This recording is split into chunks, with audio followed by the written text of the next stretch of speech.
Hey guys, welcome back to Out of Band. Today we are missing one of our three musketeers, but she is away for a very good reason and she will be joining us again for the next session. So today you'll have to do with myself and with Faith, but we have three lovely guests and we are going to continue today with our A Day in the Life series, basically. We've been discussing in the last few weeks what it actually means to be a cybersecurity professional, how you can get into cybersecurity, and also what different kind of professions and specialties or specialisms you can expect within the cybersecurity world. And today we're going to discuss red teaming or pen testing. So guys, welcome to the podcast. And would you like to start introducing yourself? Sorry, yeah, inclusive. Guys and lady, people. Pen testers, hackers. So yeah, Daniëlle, do you want to start with introducing yourself? Yeah, well, sure. Thanks for having me. Well, I'm Daniëlle, and I am a pen tester. And I'm always hesitant to say that I am a hacker because I do mostly scoped pen tests. So I get like a goal. And I work at Society as a pen tester for about just under 3 years. Mm-hmm. Mostly doing pen tests at big clients, big corporate clients. Cool. Cool. Who wants to go second? Moreno, you want to go? Yeah, no problem. Hi, I'm Moreno Sint Hill. I currently work at Ernst & Young, EY. I'm a manager of cybersecurity, and I've been working there for now almost 5 years. I've been doing pen tests, cloud security assessments, code reviews, pretty much anything technical. Prior to that, I've been doing IT auditing. And before that, I was a software programmer. Cool. Thanks, Moreno. Thanks for joining us. Yeah. Kenneth? Yeah, well, thanks for having me again. I'm Kenneth Linzey. I'm still working at Hack Defense, where you found me last time.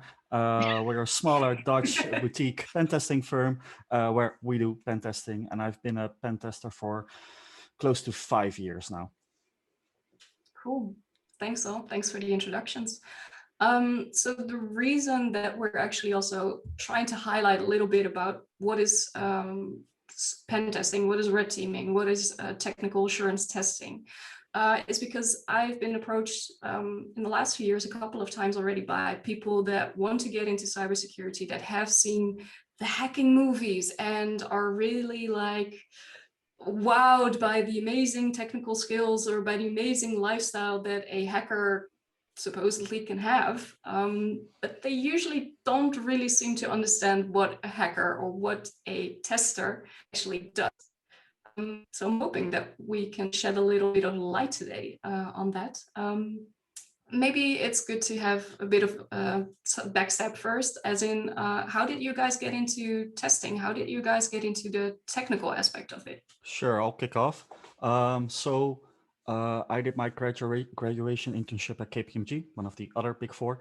And just before I signed there as a first-year consultant, they offered me the chance to get a technical certification. And there were some options. And then I did some research and figured out that the OSCP certification was, it's the most hands-on, the most gruesome, the most heavy pen test certification you can get as a starter. So yeah, I kind of went from there. I started out as a technical consultant, got the OSCP, and that's for me how I started my testing career as a pen tester. So you went from 0 certification to OSCP to pen testing? Yeah, that I don't recommend that to anyone. Do something lighter first, but yeah, that's my route. Yeah. Wow. Dedication.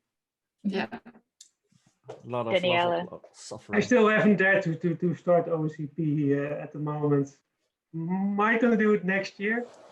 But yeah. Well, just to go on, my background is in hotel management and retail. So I have no computer science degrees, no actual education in that way. I worked in retail for about 10 years. I got bored of it. I was building a big commercial website, web shop, together with some suppliers, actually the technical stuff.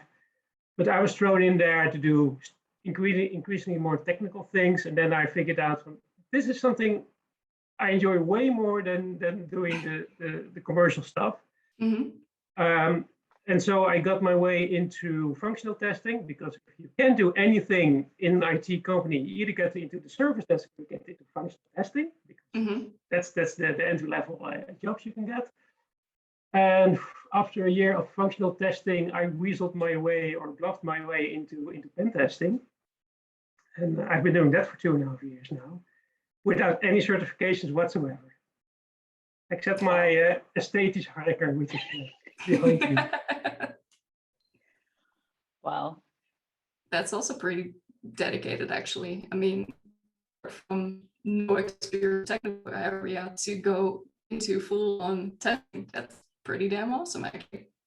Yeah, it is a hard thing to do, because I know I'm missing out on programming skills, on background knowledge, on system knowledge, and I have to learn that as well as I go along, and that takes some extra energy. Yeah. But you're making it, so so far Uh, so good. The clients I work at are happy with me, so apparently I'm doing something. I'm doing it good. So. Yeah.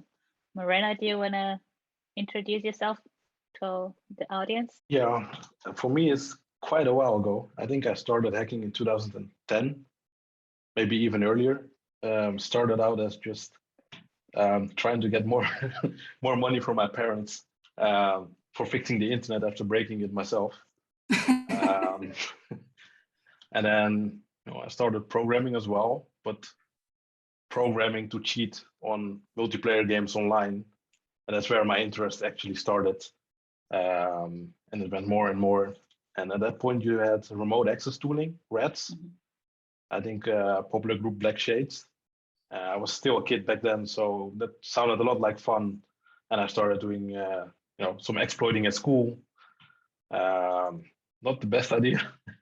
And at some point, my parents noticed, he is into computers, but maybe he needs to go a different route. So I went back to study IT management, and then from there on, I landed an IT auditing job, but still no hacking. And I think during one of the lunch breaks, I found some people that were not wearing suits. So I asked them, we're in the same company, but you're wearing a Wear your t-shirt. suits. And they said, yeah, we're working in cybersecurity. And that sounded fun. So I had the meeting, and then I think 2 weeks after, I was allowed to go with them. And then that's my first pen test. I think back then it was Docker, container software. So I tried it at home, but now I could hack it on the client. And from that point on, I figured out that's something I want to do. I'm still there. Wow. Very cool. So you were attracted to cybersecurity because of no suits? No, actually, I like wearing suits, so it's not that. It's just where auditing stops at the technical level. At some point, it's enough. And if you're creative, you can do a lot more in cybersecurity than in the other fields. Yeah. And do you have a computer science degree? I have a bachelor in IT management and a master's in business information systems. Okay. Cool. Thanks for joining us. You're welcome. So with the introductions a little bit past, maybe it's good to touch upon how actually a day in the life of you guys looks, basically. So what do you do throughout the day? What kind of activities, what kind of cases are you working on? No client names, by the way. Well, my day is a regular office day. It's I go to the office, or at least I log in at home in my office. We do a stand-up every morning. What are you going to do today? And from there on, you go on doing your thing. And yeah, I do mostly scope pen testing for web applications and APIs. So if I have to start a new test, I have to do an intake with the business and with some technical people who built the thing. What have you built? What kind of techniques do you use? What kind of systems do you have? How big is it? What kind of data is in there? Just to get an idea of the system. And also, I always try to get like a demo. Can you show me? And my most important question is, what does it do for the customer or the people who are going to use it? But what does the system do to give it a place within the company or within the bigger landscape? So I can also think of ways to get in, think of things I want to get out of it. And of course, trying to think of what kind of logical flaws might have they made building this thing. So is it authorization checks that might go wrong, or authentication that goes wrong, or direct object references that I could like exploit? And yeah, when the intake is done, write a little test plan, and basically just start and start with just exploring, especially if it's web applications. Just click around and see what's there. Trying to break it controlled, basically. Well, first do the happy flows. First see what is it supposed to do. Because if you don't know what it's supposed to do, you never know what it's not supposed to do. So first get a feel for what kind of screens in there, where can I put in data, where might I be able to upload a file. Just get a general feel, what goes where. Just look around. Nice. Before we go ahead, Matt joined us. Hello. Thanks for joining. Hi there, everyone. Oh. Hey, could please introduce yourself to the audience? Oh, yes. No, thank you very much. So my name's Matt Ettelaie, and I'm a Red Team senior manager over here in what is the very sunny UK at the moment. And so I've been pen testing about 10 years now, and have had the fun to break into everything from, I don't know, a brewery company all the way through to a warship. So lots of excitement along the way. And my current, as I say, my current focus is on red teaming over here in the UK. Thanks for joining us. So Matt, before we continue with the questions or with the storyline, we just laid out a little bit. What we've discussed up until now is basically the introductions of who everyone else is.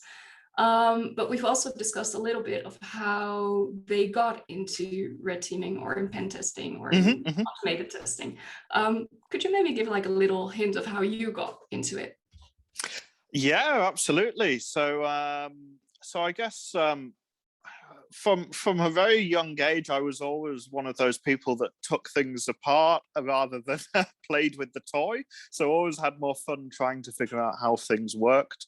And I progressed doing a degree in computer science and then a master's in information security over here in the UK at Warwick and then UCL. I took a brief detour working in the music industry for quite some time, doing sort of various backstage technical things, in particular sound and lighting, a bit more of a focus on the lighting for me, and then somehow ended up in the pen test team in KPMG UK. I don't quite know how it happened, but you know, a crossing of paths and a chance encounter, and I ended up applying for a pen test role in KPMG UK, where I've been ever since. And I've worked my way, you know, through the grades in that team, very much starting as a very junior pen tester, I must say. Initially focusing on web applications and infrastructure testing, especially what we have here over in the UK is something called the check scheme, so check testing and that kind of infrastructure. And as I've progressed and as the industry has progressed as well, red teaming has become a more and more exciting area and a bigger thing, and I would say a more defined discipline as well. It's gone from something that was perhaps not quite well understood or well defined into now we know what we mean by red teaming quite well. And so I've taken my career off into that direction and now spend quite a lot of time red teaming large organizations and trying to think of how to break into them every which way I can. So yeah, that's a bit about my background. And it's a pleasure to be here. Thanks for joining. Thank you. Thanks for joining. Faith, looking for a second. Let's continue with the question of how does your day basically look? Yeah. So I guess Moreno, do you want to go next? How does your day look like? Do we want to scope it down just to my days during red teaming or in general? Because in general, differs. Let's just say, Aaron, what can be related to pen testing, red teaming, because that's actually something that I would love to go into later on also. What are actually the differences between all the terms that are being used? But let's first take a typical day of what you're doing, basically. Okay, I think in the morning I start with daily stand-ups with one of my clients to assess whether they are focusing on the right risks, fixing the right bugs after we reported them, I don't know, 2 years ago. After that, I have some startup calls with my team. So once we have an engagement ongoing, as a manager, you don't really perform the tests anymore. You just point them in the right directions and then check if they do the right thing. If not, you tell them to test something else. Once that's finished, I usually have some time for myself where I can do my own engagement. Quite often that's a cloud security review. So I log in on AWS and then I check whether they did everything right or not. Sometimes Azure. Then if I'm lucky, I get a request for red teaming and then I can team up with some other managers to write a proposal. And once we send it out, if you skip to the next day, I'll do 2 days then. Sure. Let's say we win the red teaming proposal. We kind of have to prepare. There's some teams doing OSINT to identify what are they using. But in a normal pen test, you can try some tools, and if it gets detected, it's no big issue. But in the red teaming, let's say they're in Azure and they're using ATP, things get a little more difficult because your techniques from last month might not work now, which means you need to set up a new environment. You need to organize some resources that are going to test new malware, going to test new beacons. It's a lot of thinking and planning, getting the right resources in the right spot before the engagement starts. And once it starts, I can finally, do some techniques as well. I can talk a bit more about that. I'm not sure if I'm stealing someone's time. Share what you want to share. Okay. We'll let Kenneth go first, and then maybe we circle back. Sure. Kenneth. Okay, so yeah, my day. I also start my day with a stand up, and we discuss what the team is doing, and then we go our merry ways. And I pick up the stuff that's assigned to me. Also keep an eye out for the news. So today there was some rather interesting. It was called Petit Potam, which it allows you to have a remote computer, do some weird stuff, and authenticate over the network, which was very nice. So I kind of get distracted from my work, look into that, do a technical deep dive. What can we learn from this, and then go back to the client stuff I was assigned to do that day. But yeah, I generally keep a close eye on Twitter and whatever comes floating by, and then also I keep an eye on the security advisories of the Dutch National Cybersecurity Center. If I spot technologies that I know my customers are using, I send them a heads up like, hey, I know this is in your network, so next time I'm around, I will be sure to use it. So make sure I can't, and then hopefully they patch it. So yeah, that's kind of my day. I balance the work and do a little bit of studying, and if something interesting comes around, I'll look into it. To finish the circle, Matt. Oh, thank you. My day.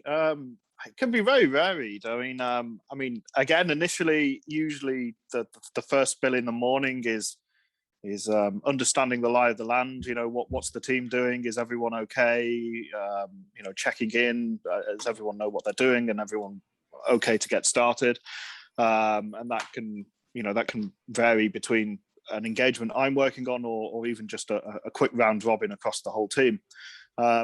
And then the day, I think I would say my day tends to be, as a senior manager, tends to be split now between 3 different things. So there is always some business development going on, and sort of client relationship and conversations going on there. So that could be something such as helping with a pitch or proposal, all the way through to discussing the outcome of a test or giving a debriefing.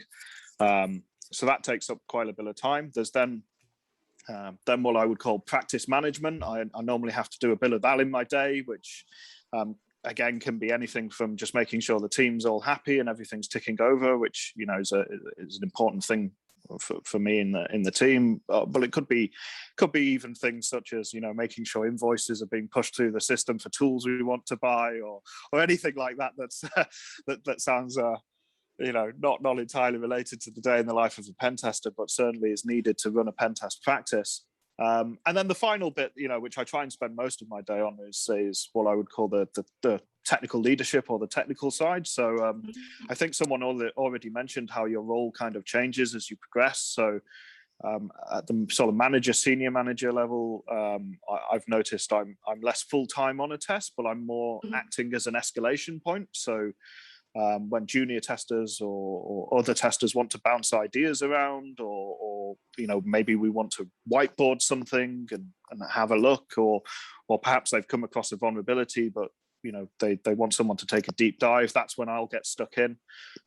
I'll start brainstorming with them. Have you tried this attack? Have you tried a different way of looking at it? And really sort of use my experiences, my past experiences, to help them and help them think of ways to do it. So I'm very keen throughout the day that our junior people and sort of up and coming testers get the best experiences they can, and they come up with the solutions. But if I can nudge them in the right direction, that's what I'll spend a lot of time doing. And if I get any other time, then that tends to be research and kind of seeing what's happening, what's out there, perhaps talking with the UK National Cybersecurity Centre and other parties about what topics they're working on, and what interests they have as well. So it can be quite a varied day, definitely. But if I hear all you talking, there are a couple of things that that are very similar in what you do. You're all very interested in what is happening because you need to stay up to date. You have regular sessions with your teammates or with the peers that you're working with. You're making sure everything is still coordinated with regards to the scope that the client wants. And if I may make a bit of a bold statement, it sounds maybe a little bit different than the typical image that a person may have of like the old school hacker, which was the person that was sitting behind the computer and was only typing and testing, basically. Oh, it's totally different, because people see the hackers like the guy in the hoodie with the green letters, and I pride myself in not using dark modes. Very good. I get a lot of hate from that, but I hardly use any dark modes because I just prefer black letters on a white screen. It's just easier. And if I do some findings, and of course I have to work within the scope, and I always try to get out a little bit of outside the scope, but especially when I do external clients and have an indemnity that is really scoped really narrowly, and I just can't. And so I always have to be careful with that kind of things. And when I'm done, I have to write a report. Yes. I actually kind of like writing the reports, because that's my way of telling the people who don't know about a vulnerability or about a logic flaw, or what it is, what I found, how I did it, and give them some sense on how they can fix it and make the system better and safer. So, and it's always a challenge in writing reports in a way that the engineers can read it and understand what you did and can recreate your steps.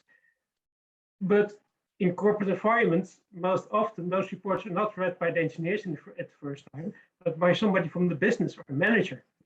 Yeah. And they also have to understand what you have done, and especially what is the risk of this. And that's always a challenge. I like that one.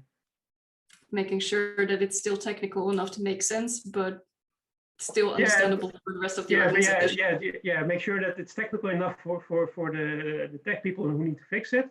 But also that the manager who has little to no IT knowledge understand what the risk is and how quickly they have to get people on fixing it. You know, especially that last part. Oh yeah, but it's not that big of a deal. Yes, it is. Yes, it is. Oh, exactly. And I think that's a really key bill of being a professional security consultant, delivering the report and making sure all levels of the business understand and can action it. There's no, I'd agree with the sentiments there. There's no point, you know, having the latest and greatest technique, and if you ultimately can't explain it to the client and help them, you know, resolve the problem or fix it, or even give them some ideas. So yeah, really important bit. Cool. Moreno, is reporting one of your favorite parts of the job? Strong question. Trick question. I actually like writing the reports because, you know, it gives you the time and the way to, you perform some work. You know how it works, but the people that are going to read it probably not. And you know, just try and find a way on telling them what you did in the most nicest way possible. I like to use a lot of words. Some people use less. I think that's fun, but even more fun is when you get to present it to the client. That's also twofold, because you as a hacker are pretty happy on what you did. You know, sometimes you almost want to laugh, but you made a mistake, we did this. But on the other side, there's people that have probably worked, I don't know, 2-3 years on securing their company. Then you come in and tell them it's not good enough. You know, it requires some professionalism as well. Try and find a good way to tell them the findings. Yeah. Soft skills. It's really important not to play the blame game. You did this wrong. No, I found a vulnerability this way. Use this information so you can fix it. not just point at it. It's broken there. No. It doesn't fly. You need to highlight it, but not push it in their face, basically. Yes, unless they're really, really stubborn and they just not fix it, and you find it again and again and again and again, and then you like escalate. Usually you escalate first to management, but sometimes you have to like, start rubbing the nose in it. But that's like 6 or 7 steps down the road. Fair enough. I think you make a really good point there, though, that the soft skills are the bill of our industry. I think that are often overlooked, or at least when new people are coming into pen testing and hacking, and you know, we mentioned just a minute ago about the you know, hoodies and hackers at keyboards. You know, people don't necessarily think of the soft skills, but it's just in my mind, it's just as important. It's just as important, and those that can master both, because it's just another set of skills to master. If you can master exploit development, you can hack the human, you can master the soft skills. I'm convinced most people can do that, you know, if they put their mind to it and they see it as an interesting, you know, thing to learn as well. And it really does you wonders, not only in your career, but just in talking about pen testing, selling the topic, selling hacking as a good in the world, and explaining it to people. If you're passionate and you have those soft skills, you'll go very far. Yeah. So with regards to red teaming, like the different, because I think there are different categories in red teaming. So there's some who do application testing, there's some who do infrastructure testing. Could you expound on that? Maybe take even like a small sidestep. First, see if there is like a consensus with regards to what is hacking, what is red teaming, what is pen testing, because in my experience, those terms are used quite interchangeably. Yeah. Yeah. Yes. So let's say that you have 3 things that form a pyramid, which are vulnerability management, then you have pen testing, and then you have red teaming, where I think, or maybe it's an upside down pyramid, where vulnerability management has the the widest scope, but it doesn't go very deep. Then the level below that is pen testing, where the scope is a bit more limited, but you can go more in depth. And then there is red teaming, where the scope is a bit small, but you can test whatever or everything there is in scope. So I think that's a nice comparison to show how those three testing categories relate to one another. It is a very interesting question. I think you get 100 hackers in a room and say, hey, what's the difference between a pen test and a red team? And you get so many answers. And I know, at least in the UK, well, and globally, I suppose, Crest are trying to sort of standardize terms, but even within the Crest community, it's proving to be such a difficult topic. You know, does for example, if a red team has a physical component, is it still a red team, or is it something else? I know some companies like to call them full spectrum attacks. So there's so many terms that get thrown around, and I think it'd be interesting to hear from the other panelists what they think. I broadly agree with what was just said. Yeah. I mean, is it otherwise just marketing, or? I think it can be. I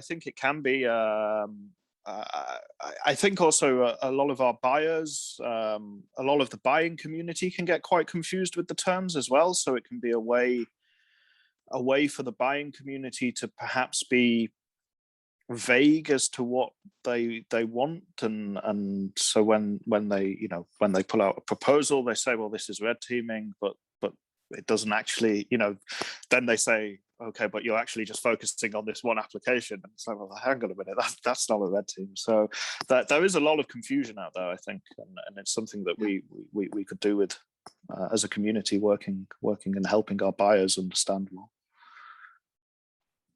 Moreno, what is your experience? Difficult. I'll go with the same way as Kenneth. So we usually see some people are requesting a vulnerability assessment, which is most likely a scan by Nessus or something else, just automated to get a quick view on which known vulnerabilities are there. Then we have a pen test, is where they ask us to test one application or one database or one network or multiple applications. But the scope is there. We know the accounts, depending on whether it's black box, white box, or gray box. I'm not sure if you're familiar with the words. Let's say for the audience, please explain. Okay, so black box, you don't really get any information. You just get the URL to the website and go ahead and test it. And gray box, you get some information that could be account information, could be some credentials or a certificate to connect to the website. And then you have white, some people call it crystal or different variant, where you get the accounts, you get the documentation, you get all the information required to test it fully. Sometimes you even get access to the code. It just depends on the budget of the client and whether they are the intellectual owner of the code as well. Yeah. So that's then pen testing, testing one application, the scope, and there's a limited time. Let's say we have 5 days.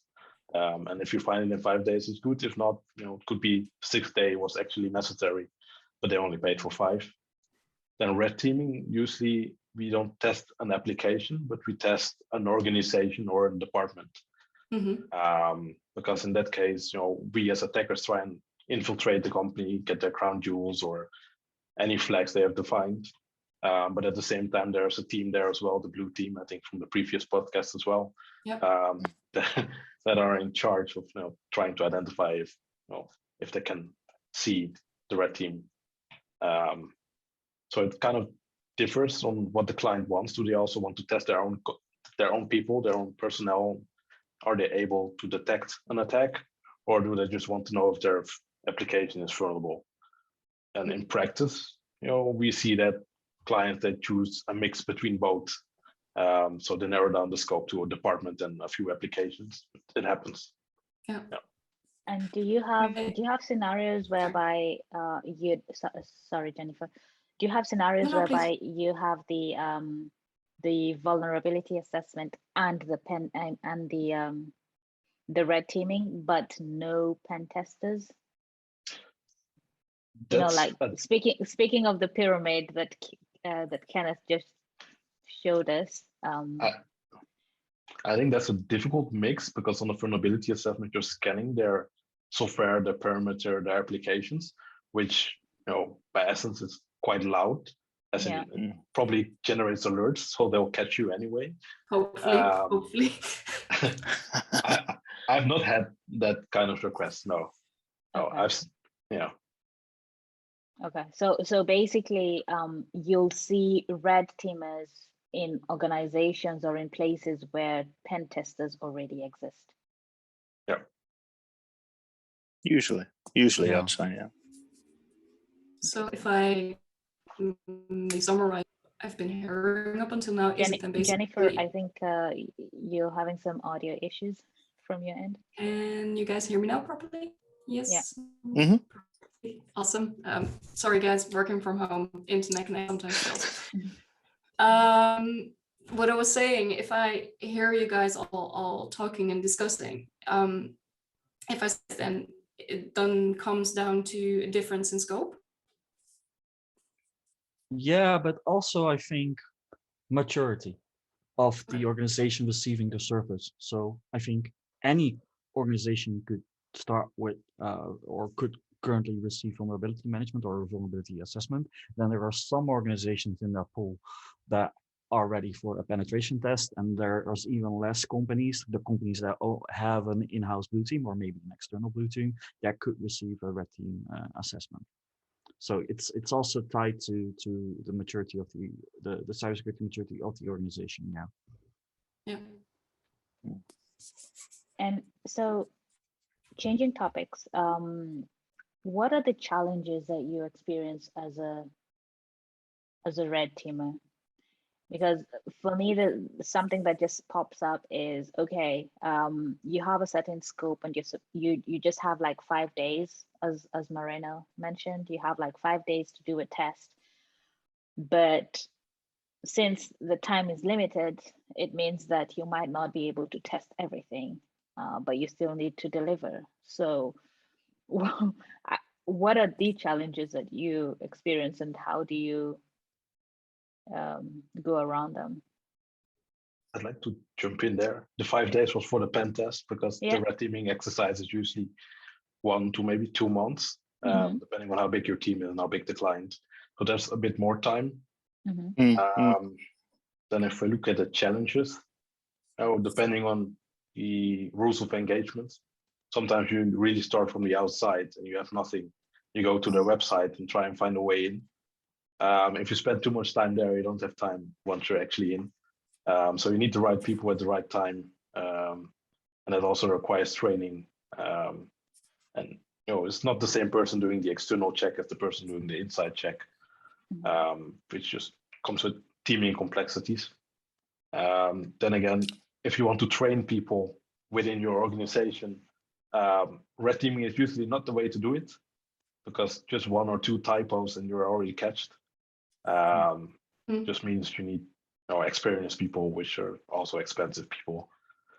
I thought that was a really interesting point. You just made that. Not all red teamers focus on the same thing. There was something that we also, I think, mentioned earlier on about infrastructure and applications. I wouldn't say it's split into infrastructure and applications, but as you've said there, there's people that specialize in getting a first foothold.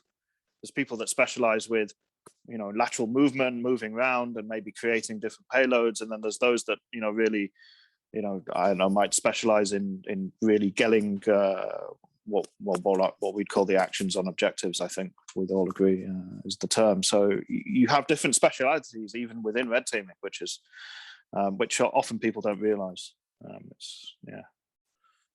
if you're talking about a time boxed and scoped penetration test on an application,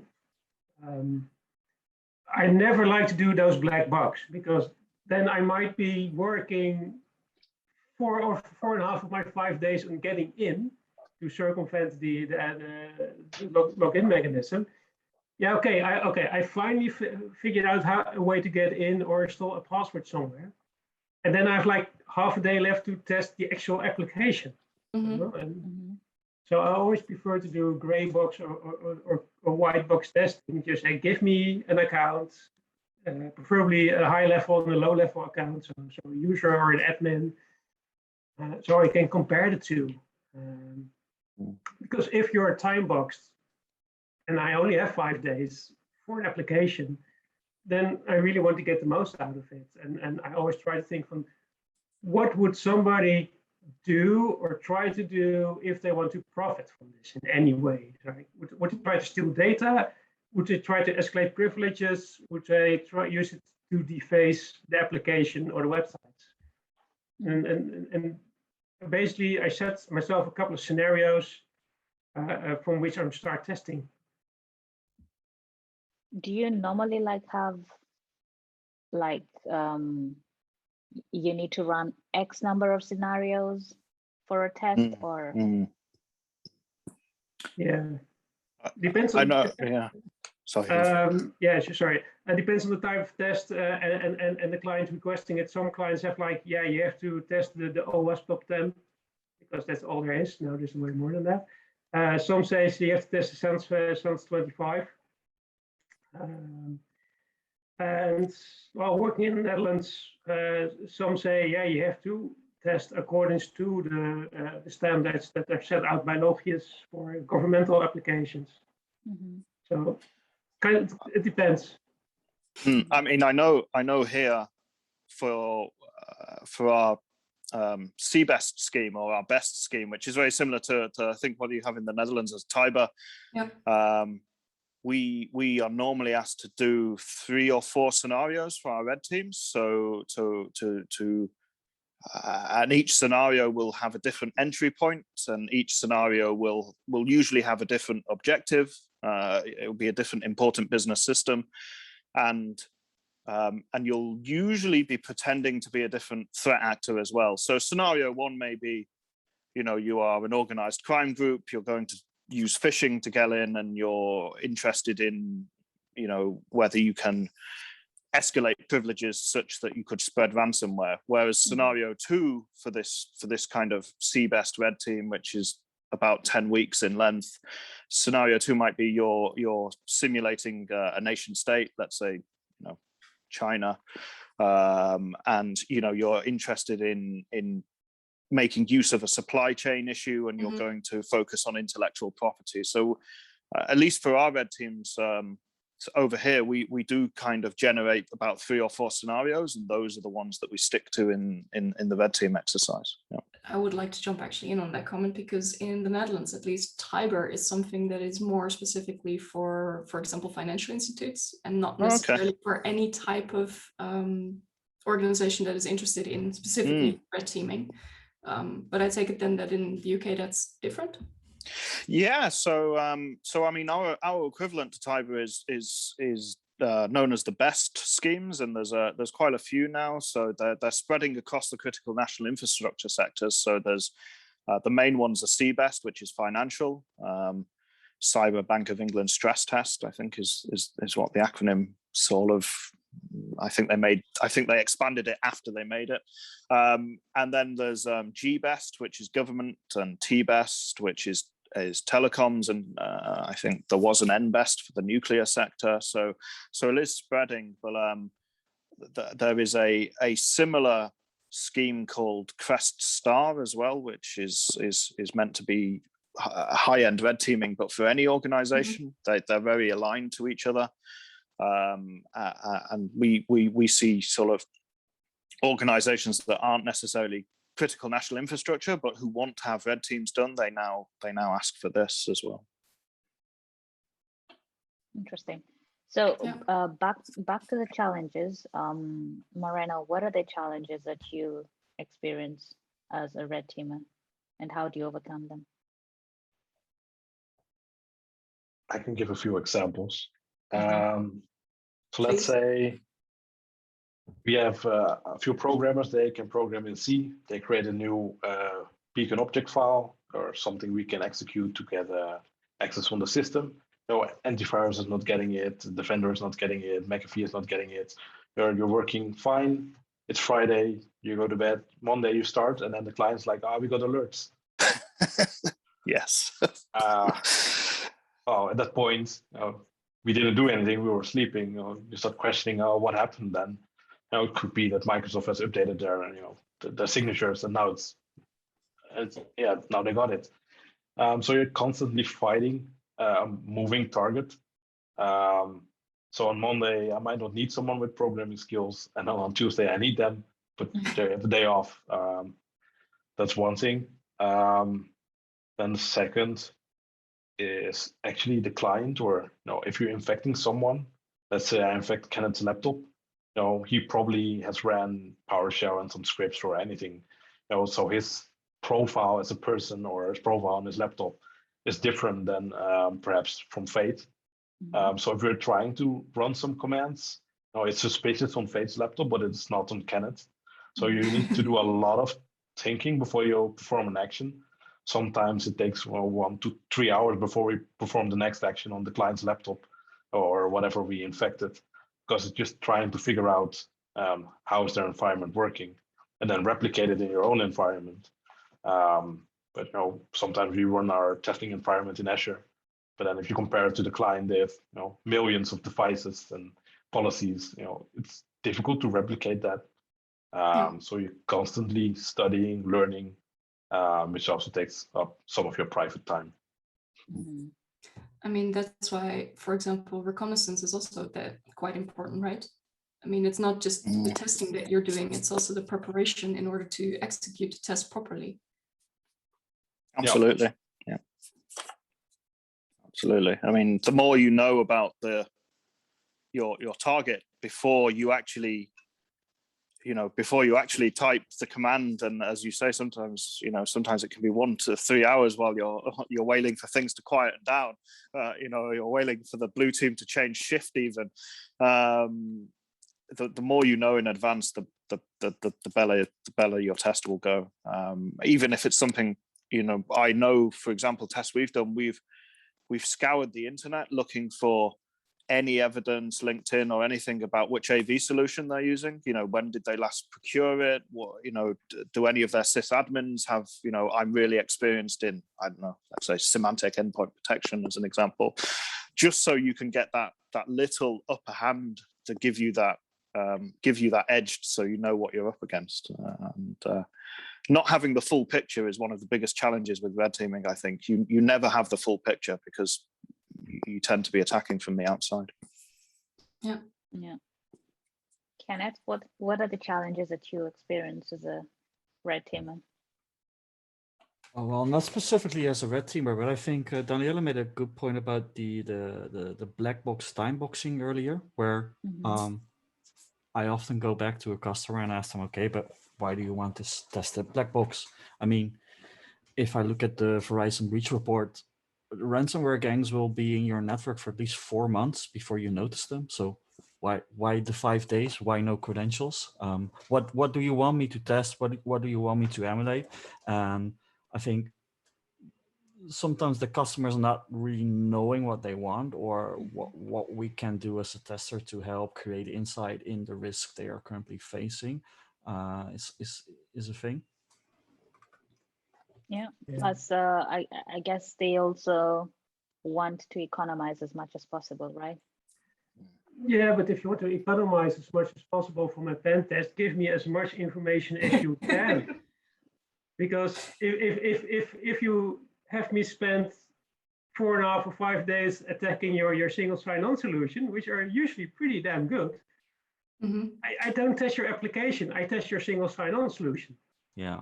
And it's what Kenneth says. They think, yeah, we want you to test black box. And I've heard a couple of times, yeah, but you're a hacker, so you can get in, right? That one is famous. Oh, yeah, exactly. Yeah. I think people seem to think we can, walk through walls and.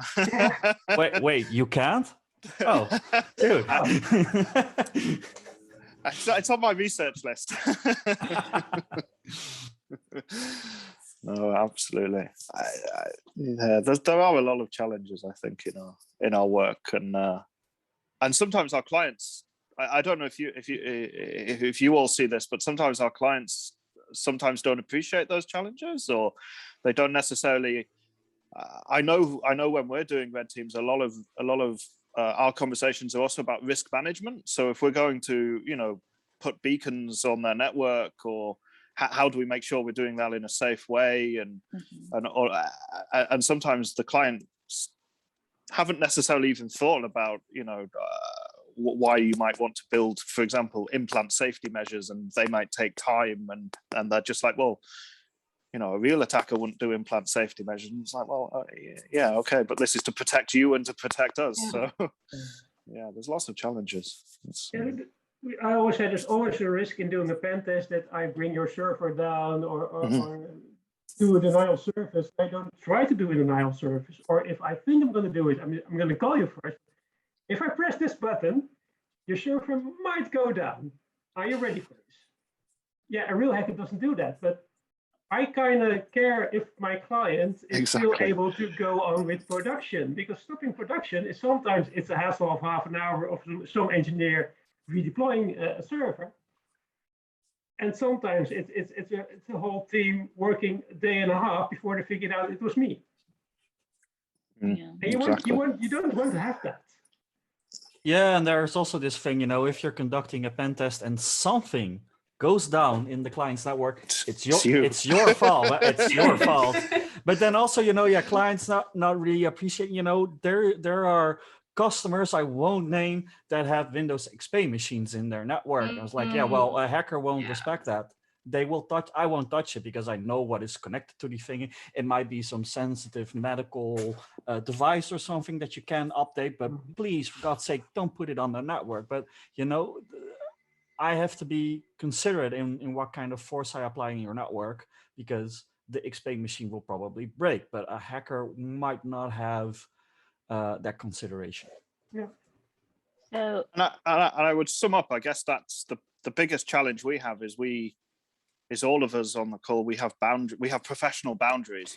So we're simulating people with no boundaries within professional boundaries, and that's the really interesting challenge, and that's what I like about it as well. It's how do you merge the two.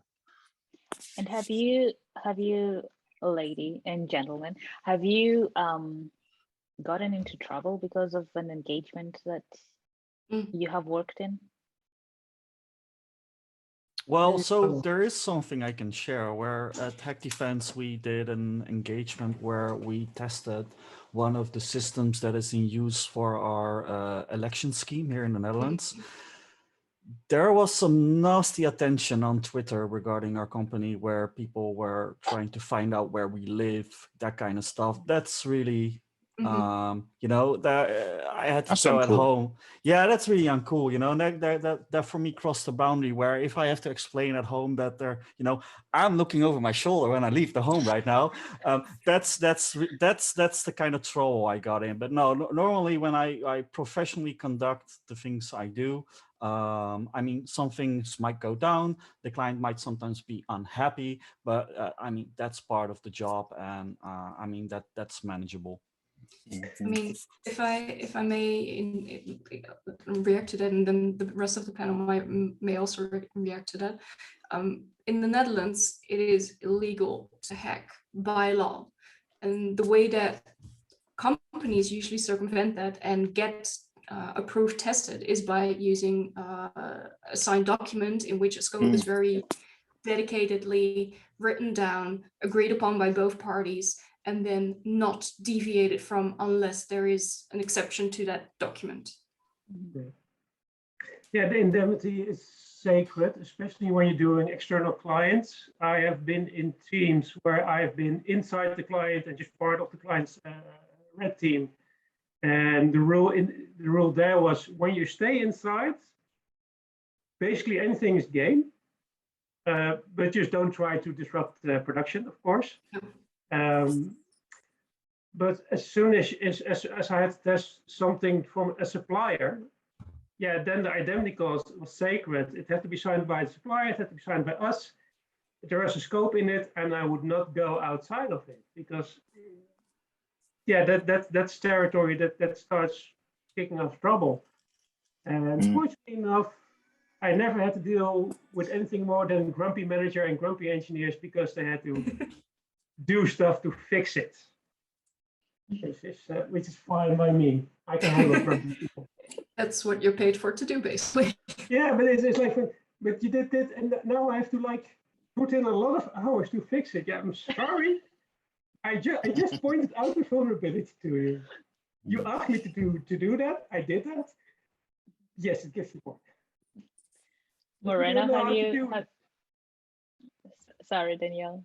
Yeah, no, go on, Faith. Yeah, Moreno, have you gotten into trouble that you can share, or is that Not that I can share. out of bounds? Okay. Yeah. Okay. And you, Matt? No, I don't think we've got into trouble. I mean, there's definitely some war stories and some things that. I mean, I remember there was one test where the client had said, here's the development environment, and we'd gone away and really tried to hammer the system, and it turned out it was production, and it was a multi-billion-pound like transaction system in production, and we were all just happy that we hadn't brought it down. No real trouble. I mean, I'm very fortunate. I think in my company that we have. KPMG's got a good risk team, and the risk team really understand pen testing very well, actually. So we can have very good conversations with them. That they're not pen testers; they're risk professionals, and they manage engagement risk. But they really understand what we do as pen testing, and they can act as that nice check that we're not going out of scope. That that the phishing emails aren't going to cause panic and distress or those kind of things. So luckily, so far, touch wood, I've avoided any major issues. Touch wood. Being conscious of time. I mean, we're almost at the end of the scheduled time slot already. That being said, I love having this discussion with you because I think there are quite a lot of interesting insights here. But again, being conscious of time. If we think of new joiners or people that want to, like Danielle, for example, switch from one industry to another, to the hacking, pen testing, red teaming industry, what kind of skills, either technical, soft skills, or what kind of interests do they need to have to be able to succeed within this environment? Who wants to kick it off? Yeah. Sure, I'll do it. You gotta be curious. You really gotta be curious, and like if you see something, you gotta figure out in your mind how it works. And then personally, for me, what always seemed to work, because I'm a big fan of guided learning, is just getting pen test certificates. So yeah, I mean, start out with the OCP, or maybe do some introductionary course, and then do the OCP. But yeah, being really curious about everything you see around you is what makes, I think, a great pen tester. No. You took what I was going to say. Mm-hmm. You basically took it word for word. I was going to say the same: curiosity, and not just technical curiosity, but I know I spend a lot of time reading all sorts of random articles on Y Combinator, Hacker News, the website. They just float up, and everything from psychology and sociology all the way through to physics, and just be curious about everything. If you approach it with that mindset, you'll be fine. You'll have a great time. Yeah, and well, Matt and Kenneth says, be curious and try to figure out stuff. And what I would like to add to that, and this is something I brought from my background in retail and hotel management, you have to be able to talk to people. And you have to be able to communicate what have you found to different levels. So to business, to engineers, to your colleagues, but always in a way that they will accept a bad news message. Because you're bringing bad news most of the time. Mm-hmm. If I don't have any bad news to bring after a test, then my test has failed. And I haven't looked hard enough. So you have to be able to communicate. And if you're not strong in communication, find somebody who is and pair up with them. Mhm. And learn from them. Yeah, or just divide the work. You know, I've seen some great technical people who are great hackers, but couldn't communicate in a corporate environment. Yeah. And if you can't do that, make sure you find somebody you can work with in a pair system or in a team system that can communicate to the business or to the developers. So you get best of both worlds. I think that's a Communication. very good point. Moreno? I would say choose what fits you best, and programming is not required. Totally. Oh, No, thank you. it does help, but it's not Yeah. required. But I also think if you're not great at communication, you can still do the job. It just depends, or wisely pick your company. You know, if you go to a big four, you're probably required to have some communication with the client. But a smaller boutique firm might not have you do it, and you can just focus on being the technical guy or girl.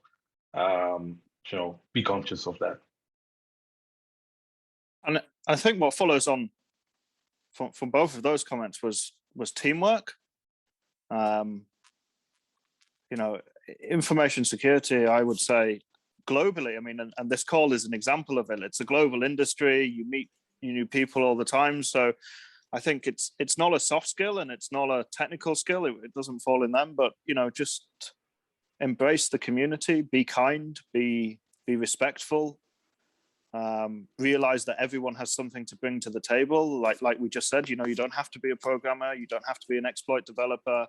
You may just be really skilled at communicating risks to clients, right? And that's cool. That's a skill we need in our industry. That's a skill that red teamers need people in their wider teams to do. So respect everyone and be open and be friendly, and, you know, let's build up a community, not sort of go after each other and who's got the most CVEs and all that kind of thing. Very wise words, Matt. Oh, thank you. So just the very last question, how do we get started for those that would like to get into red teaming, pen testing? If you can give, like, you know, your words of wisdom. Start with pen testing, and then Just maybe like you'll that. end up red teaming. Just like that. Yeah. How? That's a tricky question. I think there's lots of routes in the industry now. I think back when I started, which was, as I say, about 10 years ago, and it was quite difficult. I thought back then to get your first foothold. Whereas now I would say, and I don't know if the panelists agree, but I would say, you know, do things like immersive labs, you know, hack the box, get a profile, do some of your own learning, maybe go and get a certification if you can. You know, it doesn't have to be the most expensive and the best. It's just to show that you're interested and show that you're keen, and then you know, and go to you know, events. You know, like B-sized when they were being held, DC 4420 here in London, and so on. You know, interact, learn from the community, and then you know, if you want to do it professionally, you know, put your CV around and you know, join an organization that will help you grow and has some you know, has a track record of there being people in that organization who've done the journey you've done, because that's the best thing that can help, I would say. Yeah. Daniëlle? Yeah, I would say join the community, kind of join the community that Matt mentions.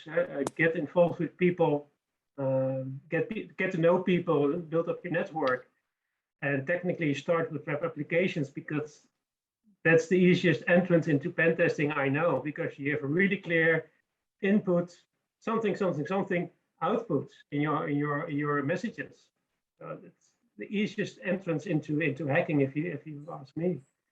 And yeah, start learning, start to do things like try Hack the Box, try Hack Me, and find the community. Kenneth, Yeah, write a last blog. man standing. Write a blog is what I thought last time. No, but seriously, Matt already mentioned Hack the Box. Start doing Hack the Box, get your own domain, write a blog about your journey on Hack the Box. That really shows that you have put in the effort and time. It shows your learning process, your thought process, and Communication. people that exactly. People that have put in sufficient time there, I would seriously consider hiring on the spot if you have shown that dedication, and if that is how you want to break into. Yeah, definitely Hack the Box, write about it. It's a great job. Make sure you have fun. Yeah, exactly. Have fun, and realize it's a great honor, and I think it's a great honor, a great privilege to be a red teamer, a pen tester, a hacker. It's a career I think everyone on the panel probably loves and enjoys, and yeah, have fun and be kind. Yeah. Okay, then if there's nothing else to add, I think we're done for today. Thank you so much for joining us. We hope that we will see you again in an upcoming episode. I mean, I know that we had a lot of fun and we found it very interesting. So, okay, Jennifer, do you want to wrap up? Yeah. So again, guys and lady, thank you so much for joining us today. I think a lot of good insights were shared today. And I'm sure that a lot of people will still have a lot of questions, but maybe that's for next time. That being said, thank you all. And for our viewers, please like and subscribe. If you have ideas for our next session, or if you are having questions about a certain career profession within cybersecurity, please let us know. And maybe we can actually do another episode on it. So yeah, thanks guys. Thank you. Ciao, ciao. Bye. Brilliant. Thanks for having us. Take care. Thank you.